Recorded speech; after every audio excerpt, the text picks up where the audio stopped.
Hello hi everyone, welcome back to Xylem S S C. Xylem S S സിയുടെ മറ്റൊരു YouTube വീഡിയോയിലേക്ക് എല്ലാവർക്കും സ്വാഗതം. അപ്പോൾ വളരെ ഇൻട്രസ്റ്റിംഗ് ആയിട്ടുള്ള, വളരെ ഇൻഫർമേറ്റീവ് ആയിട്ടുള്ള മറ്റൊരു കോണ്ടന്റുമായിട്ടാണ് ഞാനിപ്പോൾ നിങ്ങളുടെ മുന്നിൽ നിൽക്കുന്നത്. നമ്മളോട് കഴിഞ്ഞ കൊല്ലത്തെ CGL പരീക്ഷയ്ക്ക്, CGL പ്രിലിംസ് പരീക്ഷയ്ക്ക്, 2025 CGL പ്രിലിംസ് പരീക്ഷയ്ക്ക് ചോദിച്ച നമ്മളെയൊക്കെ പേടിപ്പെടുത്തുന്ന ഒരു വേർഡ്, അത് കഴിഞ്ഞ വർഷം ചോദിച്ചു. ആ വേർഡിന്റെ സ്പെല്ലിംഗ് ആണ് ആക്ച്വലി ചോദിച്ചത്. നോക്കാം നമുക്ക് വേർഡ് ഏതാണ് എന്നും അതിന്റെ സ്പെല്ലിംഗ് എന്താണ് വരിക എന്നും. ഇതായിരുന്നു ആ ചോദ്യം. എന്താണത്? നമ്മുടെ വേർഡ് ഹിപ്പോപ്പൊട്ടോമോൺസ്ട്രോ സെസ്കിപെഡാലിയോഫോബിയ എന്നാണ്. എന്താണ്? ഹിപ്പോപ്പൊട്ടോമോൺസ്ട്രോ സെസ്കിപെഡാലിയോഫോബിയ. ആ വേർഡിന്റെ സ്പെല്ലിംഗ് ചോദിച്ചു.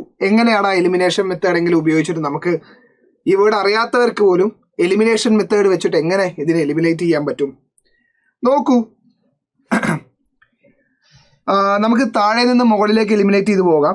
ഹിപ്പോപ്പൊട്ടാമോൺസ്ട്രോ സെസ്കിപെഡാലിയോ. പെഡാലിയോ എന്ന് പറയുന്ന വേർഡ് ഉണ്ട്, പെഡാലിയൻ എന്ന് പറയുന്ന, സെസ്കിപെഡാലിയൻ എന്നൊക്കെ ഒരു വേർഡ് ഉണ്ട് ഇംഗ്ലീഷിൽ. നമ്മുടെ ശശി തരൂരൊക്കെ സ്ഥിരമായിട്ട് ഉപയോഗിക്കുന്ന വൊക്കാബുലറിയിൽ വരുന്ന ഒരു വേർഡാണത്. ഓക്കെ, അപ്പോൾ പെഡാലിയൻ ഒരിക്കലും PHE വരില്ല. അപ്പോൾ ഈ വേർഡ് എലിമിനേറ്റഡ് ആയി. അടുത്തതോ ഹിപ്പോപ്പൊട്ടായാണ് ഇവിടെ ഉള്ളത് അല്ലെ. ഹിപ്പോപ്പൊട്ടായല്ല ആ വേർഡ് വേണ്ടത്. ആൻഡ് പെഡാലിയ, സെസ്കി പെഡാലിയ, 2 Pയും വരുന്നുണ്ട്. അപ്പോൾ അത് 2 കാരണം കൊണ്ട് ഈ ഒരു C ഓപ്ഷനും തെറ്റാണ്. ഇനി ബി നോക്കാം. എയും ഉണ്ട്. ബി നോക്കി നോക്കാം കേട്ടോ. ഹിപ്പോപ്പൊട്ടാ, വീണ്ടും ഹിപ്പോപ്പൊട്ട എന്നും, പിന്നെ നോക്കൂ, മോൺസ്ട്രോ എന്നാണ് നമ്മുടെ വേർഡ്. ഹിപ്പോപ്പൊട്ടോ മോൺസ്ട്രോ എന്നാ വരേണ്ടത്. ഇവിടെ മോൺസ്ട്രൗ എന്നാണ് ഉള്ളത്. മോൺസ്ട്രൗ അല്ല, ഹിപ്പോപ്പൊട്ടോ മോൺസ്ട്രോ എന്നാണ് കേട്ടോ. ഹിപ്പോപ്പൊട്ടോ മോൺസ്ട്രോ, അങ്ങനെയാണ് ആ വേർഡ് വരിക.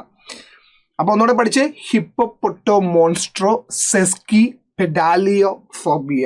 സെസ്കി പെഡാലിയോഫോബിയ എന്നാണ് കേട്ടോ. സെസ്ക്വി എന്നാണ് കേട്ടോ. അപ്പൊ ഇതാണ് ആ കറക്റ്റ് ഓപ്ഷൻ. ഇവിടെ ഹിപ്പോപ്പൊട്ടോ മോൺസ്ട്രൗ എന്ന് കൊടുത്തത് കൊണ്ട് തെറ്റ്. ക്ലിയർ ആണേ? ഓക്കെ ആണ്. ഇനി ഈ വേർഡിന്റെ അർത്ഥം എന്താ? ഈ ഒരു വേർഡിന്റെ അർത്ഥം നമുക്ക് സ്പ്ലിറ്റ് ചെയ്ത് പഠിക്കാൻ പറ്റുന്നതാണ് കേട്ടോ. ഓക്കെ, ഹിപ്പോപ്പൊട്ടാമോൺസ്ട്രോ സെസ്കിപെഡാലിയോഫോബിയ എന്ന് പറഞ്ഞാൽ the persistent, irrational or abnormal fear of long words. എന്താണ്? വലിയ വേർഡുകളോട് ഉള്ള പേടിയാണെന്ത്. വലിയ വേർഡുകൾ കാണുമ്പോൾ ചിലർക്ക് പേടിയാവും, തല കറങ്ങും. ആൻഡ് ഐറണി എന്തെന്നാൽ വലിയ വേർഡുകളോടുള്ള പേടി, അതിന് പറയുന്ന പേര് തന്നെ ഒരു വലിയ വേർഡാണ് എന്നുള്ളതാണ്. വലിയ വേർഡുകളോടുള്ള പേടിയെ റെപ്രസെന്റ് ചെയ്യുന്ന വേർഡ് തന്നെ വലിയൊരു വേർഡാണ് അല്ലേ? അത് ഭയങ്കര ഇൻട്രസ്റ്റിംഗ് ആയിട്ടുള്ള ഒരു ഫാക്ട് അല്ലേ? അപ്പൊ നോക്കൂ, ആ വേർഡ് തന്നെ എത്ര ലെറ്റർ? 36 ലെറ്റേഴ്സിന്. ആ പേടിയെ റെപ്രസെന്റ് ചെയ്യുന്ന വേർഡിന് തന്നെ 36 ലെറ്റേഴ്സ് ഉണ്ടെന്ന്. പിന്നെ നോക്കൂ, എങ്ങനെയാണ് മുറിച്ചു കഴിഞ്ഞാൽ, എങ്ങനെയാണ് അതിനെ കഷ്ണാക്കിയിട്ട് മുറിച്ചു കഴിഞ്ഞാൽ അതിൻ്റെ അകത്ത് ഓരോ വേർഡുകളുടെ അർത്ഥം. ഹിപ്പോപ്പൊട്ടോ എന്ന് പറഞ്ഞാൽ ഹിപ്പോപ്പൊട്ടാമസിനെ നമുക്കറിയാം. And it's a Greek word അല്ലേ? എന്തിന്? റിവർ ഹോസിന്റെ ഒരു ഗ്രീക്ക് വേർഡ് ആണത് കേട്ടോ. Used here simply to evoke something massive or giant. വലിയ എന്ന് ഒരു ഫീല് തരാൻ വേണ്ടിയിട്ടാണ് ഹിപ്പോപ്പൊട്ടോ എന്നുള്ള വേർഡ് അവിടെ പ്ലേഫുള്ളി തന്നിട്ടുള്ളത്. ഓക്കെ, ഇനി മോൺസ്ട്രോ എന്ന് പറഞ്ഞാൽ മോൺസ്ട്രസ് അഥവാ എബ്നോർമലി ലാർജ്. ഓൾറെഡി വലുതെന്ന് പറഞ്ഞു കഴിഞ്ഞാൽ ഒന്നുകൂടെ വലുതാക്കുന്നു ആര് വേർഡ്? മോൺസ്ട്രോ എന്നുള്ള വേർഡ്. സെസ്കിപെഡാലിയോ, അങ്ങനെ പറഞ്ഞാൽ എന്താ? സെസ്കിപെഡാലിയോ എന്ന് പറഞ്ഞാൽ ലോങ് വേർഡ്. സെസ്കിപെഡാലിയൻ എന്ന് പറഞ്ഞാൽ ആക്ച്വലി മക്കളെ, സെസ്കിപെഡാലിയൻ എന്ന് പറഞ്ഞാൽ വലിയ വേർഡ്, കുറേ ലെറ്റേഴ്സ് ഉള്ള വലിയ വേർഡിനെ വിളിക്കുന്നതാണ് ഇംഗ്ലീഷിൽ സെസ്കിപെഡാലിയൻ. അപ്പൊ ആ ഒരു വേർഡും അവിടെ വന്നു, വലിയ വേർഡ് അല്ലേ? ഫോബിയ, അതായത് ഹിപ്പോപ്പൊട്ടാമസ് പോലെയുള്ള മോൺസ്ട്രസ് ആയുള്ള ബിഗ് വേർഡിനോടുള്ള ഫോബിയ, ഫിയർ, അതാണെന്ത്? ഹിപ്പോപ്പൊട്ടാമോൺസ്ട്രോ സെസ്കിപെഡാലിയോഫോബിയ. കിട്ടിയില്ലേ? ഇനി മറന്നുപോവോ? ഇങ്ങനെ പഠിച്ചു വെച്ചാൽ നമുക്ക് ഈ കൊല്ലത്തെ 2025 2026 CGL അല്ലെങ്കിൽ മറ്റ് ഇംഗ്ലീഷിലുള്ള പരീക്ഷയ്ക്ക് വന്നാൽ സുഖമായിട്ട് ഉത്തരം എഴുതാം. സ്പെല്ലിങ് നമുക്കിങ്ങനെ എലിമിനേഷൻ മെത്തേഡിലും കണ്ടുപിടിക്കാൻ പറ്റും. പിന്നെ അർത്ഥം അറിഞ്ഞ് പഠിച്ചാൽ പിന്നെ ഒരിക്കലും നിങ്ങൾ മറന്നു പോവുകയുമില്ല. 2 ഓപ്ഷൻസ് ഉണ്ട് കേട്ടോ. ഓക്കെ, ഇതുപോലെയുള്ള സിമിലർ ആയിട്ടുള്ള കുറച്ച് വേർഡുകളുണ്ട്, വലിയ കുറേ ലെറ്റേഴ്സ് ഉള്ള വേർഡുകൾ. അതിനകത്ത് ആദ്യം വരുന്ന, തരൂര് തന്നെ നമ്മളെ പഠിപ്പിച്ചുള്ള, മലയാളികളെ പഠിപ്പിച്ചുള്ള അടുത്തൊരു വേർഡാണ്. അദ്ദേഹത്തിന്റെ വൊക്കാബുലറിയിൽ അല്ലെങ്കിൽ സ്പീച്ചിലൊക്കെ വൊക്കാബുലറി പാർട്ടായിട്ട് എപ്പോഴും ഉപയോഗിക്കുന്ന ഒരു വേർഡാണ് ഫ്ലോക്സി നോസി നെഹിലിബിലിഫിക്കേഷൻ. ഫ്ലോക്സി നോസി നെഹിലിബിലിഫിക്കേഷൻ കേട്ടോ. അപ്പൊ നോക്കൂ, The act or habit of describing or regarding something as unimportant or of no value. ഒരു സാധനത്തിനെ, എന്തെങ്കിലും ഒരു കാര്യത്തിനെ വാല്യൂ ഇല്ലാത്തതായിട്ട് അല്ലെങ്കിൽ യൂസ്ലെസ് ആയിട്ടുള്ളത് അങ്ങനെ കണക്കാക്കുന്ന ആ ഒരു ആക്ടിനെ വിളിക്കുന്ന പേരാണെന്ത്? ഫ്ലോക്സി നോക്സി നിഹിലിബിലിഫിക്കേഷൻ കേട്ടോ.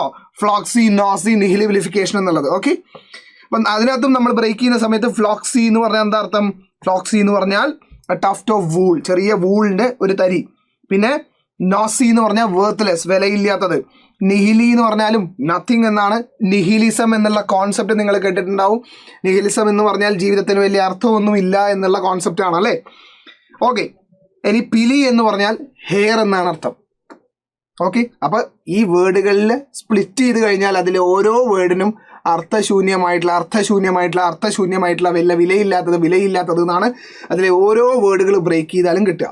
അപ്പോൾ അർത്ഥശൂന്യമായിട്ടുള്ള വലിയ വിലയില്ലാത്ത കുറേ വേർഡുകൾ അടുപ്പിച്ച് വെച്ച് നമ്മൾ പുതിയൊരു വേർഡ് ഉണ്ടാക്കി. ആ വേർഡാണ് ഫ്ലോക്സിനോസി നിഹിലിബിലിഫിക്കേഷൻ എന്നുള്ള വേർഡ് കേട്ടോ. അതുപോലെ തന്നെയാണ്, അടിപൊളിയാണ്. നമുക്ക് വർണ്ണിക്കാൻ ആകുന്നതിനപ്പുറത്ത്, നമ്മളിപ്പോൾ സിമ്പിളായിട്ട് പറയുകയാണെങ്കിൽ ഇൻഎക്സ്പ്ലിക്കബിൾ എന്നൊക്കെ പറയും, എക്സ്പ്ലെയിൻ ചെയ്യാൻ പറ്റാത്തത്. അതിനപ്പുറത്തേക്ക് നമ്മളിപ്പോൾ എന്താ പറയുക, ഇത് അത്രയ്ക്ക് അടിപൊളിയായിട്ട് എന്താ പറയാന്ന് എനിക്ക് വായിൽ കിട്ടുന്നില്ല എന്നൊക്കെ പറയില്ലേ ചില സമയത്ത്. ഇതിനെങ്ങനെ വർണ്ണിക്കുന്നത് എനിക്ക് അറിയില്ല എന്നൊക്കെ പറയില്ലേ. അപ്പൊ നിങ്ങൾക്ക് പറയാൻ പറ്റിയ വേർഡാണെന്ത്? സൂപ്പർ കാലിഫ്രാജിലിസ്റ്റിക് എക്സ്പിയാലിഡോഷ്യസ്. എന്താണ് സൂപ്പർ കാലിഫ്രാജിലിസ്റ്റിക് എക്സ്പിയാലിഡോഷ്യസ് എന്നുള്ളത്? ഒരാളെ അടിപൊളിയാണ്, നീ ഇന്ന് കാണാൻ കിടിലനായിട്ട്, എനിക്ക് പറയാൻ വാക്കുകളില്ല എന്നൊക്കെ പറയുമ്പോൾ നമുക്ക് പറയാം, man you look supercalifragilisticexpialidocious today എന്ന്. ചിലപ്പോൾ അവൻ കേട്ട് പേടിച്ചു പോകാനൊക്കെ ചാൻസ് ഉണ്ട് അല്ലേ. അപ്പൊ പറഞ്ഞ അയാൾക്കും ഒരു പുതിയ വേർഡാവും അത്. ഓക്കെ, അപ്പൊ അതാണ് something that is so amazing, beautiful and complex and hard to describe with normal words. അതാണ് ആ സാധനം. സാധാരണ വേർഡ് കൊണ്ട് വർണ്ണിക്കാനാവാത്തത്, അത്രയും അടിപൊളിയായിട്ടുള്ളത് കേട്ടോ. അതിന്റെ ഫെന്റാസ്റ്റിക് ആയിട്ടുള്ള പാർട്സ്, ഫെന്റാസ്റ്റിക് എന്നുള്ള അർത്ഥം വരുന്ന കുറച്ച് പാർട്സിനെ നമ്മൾ എങ്ങനെയാ കണ്ടെത്തുക? സൂപ്പർ എന്ന് പറഞ്ഞാൽ എബവ് അല്ലെങ്കിൽ ബിയോണ്ട് അല്ലേ. കാലി എന്ന് പറഞ്ഞാൽ ബ്യൂട്ടി എന്നാണ്. കാലിഗ്രഫി നിങ്ങൾ കേട്ടിട്ടുണ്ടാവും. കാലിഗ്രഫി എന്ന് പറഞ്ഞാൽ എന്താ? The art of producing beautiful hand writing ആണ് കാലിഗ്രഫി എന്ന് പറഞ്ഞാൽ അല്ലേ. ഫ്രാജലിസ്റ്റിക് എന്ന് പറഞ്ഞാൽ ഡെലിക്കേറ്റ്, ഫ്രജൈൽ ആയിട്ടുള്ളത് നിങ്ങൾ കേട്ടിട്ടുണ്ടാവും. ഡെലിക്കേറ്റ് ആയിട്ടുള്ളത്, അത്ര ഉറപ്പില്ലാത്തത്, സൂക്ഷ്മ നേരിയ എന്നൊക്കെയാണ് അതിന്റെ അർത്ഥം വരിക. എക്സ്പിയാലി എന്ന് പറഞ്ഞാൽ ടു അറ്റോൺ ഓർ എമെൻഡ് എന്നാണ് അതിന്റെ അർത്ഥം വരിക. ജോഷ്യസ് എന്ന് പറഞ്ഞാൽ എഡ്യൂക്കബിൾ അല്ലെങ്കിൽ ടീച്ചബിൾ എന്നുമാണ് അർത്ഥം വരിക. അപ്പൊ മൊത്തത്തിൽ എടുത്തിട്ടാൽ വർണ്ണിക്കാവുന്നതിൻ്റെയും അപ്പുറത്തേക്ക് എന്നുള്ള അർത്ഥം അതിന് വരും. ഓക്കെ, 32 ലെറ്റേഴ്സ് ആണ്. ഇനി ഫ്ലോക്സിനോസിക് ആണെങ്കിലോ 29 ലെറ്റേഴ്സ് ആണ്. ഹിയർ കംസ് ഏത് ഇംഗ്ലീഷിലെ ലോങ്സ്റ്റ് വേർഡ്, 45 ലെറ്റേഴ്സ് ഉള്ള ലോങ്സ്റ്റ് വേർഡ്. അതൊരു അസുഖത്തിന്റെ പേരാണെന്ന് പറഞ്ഞാൽ നിങ്ങൾ വിശ്വസിക്കുമോ? എന്താണ് അതിന്റെ പേര്? ന്യൂമോണോ അൾട്രാ മൈക്രോസ്കോപ്പിക് സിലിക്കോ വോൾക്കാനോ കുനിയോസിസ്. ആ വേർഡാണത്. ന്യൂമോണോ അൾട്രാ മൈക്രോസ്കോപ്പിക് സിലിക്കോ വോൾക്കാനോ കുനിയോസിസ് കേട്ടോ. ഓക്കെ, ഇതാണ് ആ വേർഡ്. ന്യൂമോണോ ultra microscopic സിലിക്കോ volcano കുനിയോസിസ്. കണ്ടോ? അപ്പൊ ഇത് മുറിച്ചാൽ എന്ത് കിട്ടും? It refers to a lung disease. ആദ്യമേ അതിന്റെ അർത്ഥം മനസ്സിലാക്കുക. ഒരു ലങ് ഡിസീസ് ആണ് caused by inhaling very fine ash and sand dust എന്നുള്ളത്. എന്തിൽ നിന്നുള്ളത്? വോൾക്കാനോ ഇറപ്ഷൻ കൊണ്ടുണ്ടാകുന്ന അതിലെ ലാവ ഉണ്ടാവില്ലേ, അതിൽ സിലിക്ക ഡസ്റ്റ് ഉണ്ടാവും. അത് കോസ് ചെയ്താൽ നമുക്ക് നമ്മുടെ ലങ്സിനെ ബാധിക്കും. അങ്ങനെ ഉണ്ടാകുന്ന ഒരു ന്യൂമോണിയ, അതിനെയാണ് ഈ പേരിട്ട് വിളിക്കുന്നത്. അപ്പോൾ ആശുപത്രിയിൽ കിടക്കയിലൊക്കെ കിടക്കുന്ന സമയത്ത് ഈ ഒരു അസുഖമാണെന്ന് പറയുന്നത് നിങ്ങളൊന്ന് ആലോചിച്ച് നോക്കിയേ. എന്താണ് നിങ്ങൾക്ക് പറ്റിയതെന്ന് പറയുമ്പോൾ ഈ ഒരു അസുഖം പറയേണ്ടി വരുന്ന ഒരു അവസ്ഥ, അമ്മേ തീർന്നല്ലേ. അപ്പോൾ സ്പ്ലിറ്റ് ചെയ്ത ന്യൂമോണോ ലങ്സുമായി ബന്ധപ്പെട്ടതെന്നാണ് അതിൻ്റെ അർത്ഥം. അൾട്രാ എക്സ്ട്രീംലി എന്നാണ് അർത്ഥം. മൈക്രോസ്കോപ്പിക് എന്ന് പറഞ്ഞാൽ ഇൻക്രെഡിബ്ലി സ്മോൾ, ചെറിയ. സിലിക്കോ എന്ന് പറഞ്ഞാൽ സിലിക്കൺ അല്ലെങ്കിൽ സാൻഡസ്റ്റ് എന്നർത്ഥം. വോൾക്കാനോ എന്ന് പറഞ്ഞാൽ വോൾക്കാനിക് ഒറിജിൻ ആണത്.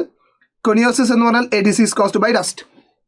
അപ്പോൾ ചുരുക്കത്തിൽ പറഞ്ഞാൽ വോൾക്കാനോയിൽ നിന്നുള്ള സിലിക്ക ഡസ്റ്റ് കോസ് ചെയ്യുന്ന, മൈക്രോ ആയിട്ടുള്ള സിലിക്ക ഡസ്റ്റ് കോസ് ചെയ്തുകൊണ്ടുള്ള ന്യൂമോണിയ, അതിനെയാണെന്ത് ഈ ഒരു അസുഖം. എന്താണത് ഒന്നുകൂടെ പറഞ്ഞേ?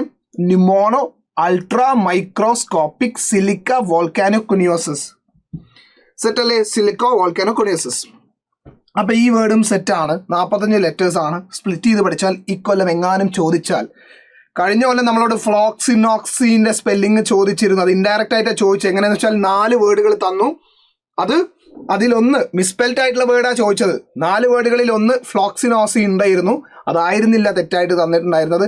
ഫ്ലോക്സിനോസിയും ഡീഫെനസ്ട്രേറ്റും പിന്നെ 1-2 വേറെ വേർഡുകളും കൂടി തന്നിട്ടുണ്ടായിരുന്നു. അപ്പോൾ അതിലും ഫ്ലോസിനോസി എന്നുള്ള വലിയ വേർഡ് വന്നു. സാധാരണ SSCന്റെ പാറ്റേൺ അനുസരിച്ച് ഇത്രയും വലിയ വേർഡുകൾ തരാറില്ലായിരുന്നു. അപ്പോൾ കളം മാറ്റി ചവിട്ടിയിട്ടുണ്ട്. നമ്മളും ഒപ്പം അറിഞ്ഞു പഠിക്കേണ്ടതുണ്ട്. അപ്പോൾ ഇന്ന് നമ്മൾ പഠിച്ചത് 4 വേർഡുകളാണ്. ആക്ച്വലി ഹിപ്പോപ്പൊട്ടാമോൺസ്ട്രോസ് എസ്കിപെഡാലിയോഫോബിയ പഠിച്ചു നമ്മൾ. അതിന് ശേഷം ഫ്ലോക്സിനോസി നിഹിലിബിലിഫിക്കേഷൻ പഠിച്ചു. സൂപ്പർകാലിഫ്രാജിലിസ്റ്റിക് എക്സ്പിയാലിഡോഷ്യസ് പഠിച്ചു. And the last one was a disease, pneumono ultra microscopic silico volcano coniosis. 4 കിടിലൻ വേർഡുകൾ പഠിച്ചില്ലേ? അപ്പോൾ എങ്ങനെ ഉണ്ടായിരുന്നു എന്നുള്ളത് നിങ്ങളുടെ വിലയേറിയ ഫീഡ്ബാക്ക് കമന്റ് ബോക്സിൽ അറിയിക്കുക. വീണ്ടും ഒരു ഇൻട്രസ്റ്റിംഗ് ആയിട്ടുള്ള ഒരു വീഡിയോയുമായിട്ട് വരുന്നതാണ്. Till then bye. I am signing off everybody. Thanks for watching. By.